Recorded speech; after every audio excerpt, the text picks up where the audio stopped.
Now I'm the king of the swingers, oh, the jungle VIP. I've reached the top and had to stop, and that's what's bothering me. In 1967, Walt Disney Animation Studios released its first version of The Jungle Book.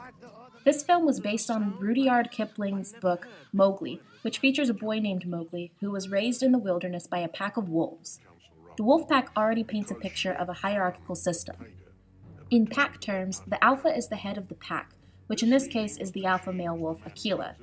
Mowgli is at the bottom of the pack since he obviously is not a natural-born wolf and was simply taken in by the motherly wolf Raksha. What's interesting about this story is the status confusion that goes on throughout the film. Mowgli is only a young boy and doesn't realize his full potential as a human. But I don't know how to make fire. So this also leaves him very defenseless against the predatory animals that the jungle is ridden with. Shere Khan happens to be one of those predatory animals, and he has a specific vendetta to kill young Mowgli. So the premise of the story is a search for value and that sense of belonging.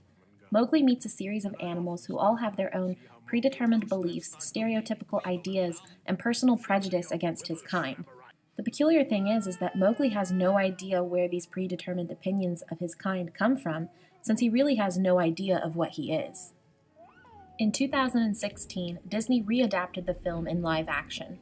The premise of the story remains predominantly the same. However, we see a little more power struggle between not only Mowgli and the animals, but amongst the animals themselves as well, which is slightly different than the original. Shere Khan is introduced in the beginning of this version as an unpredictable, power-hungry menace. And man is forbidden!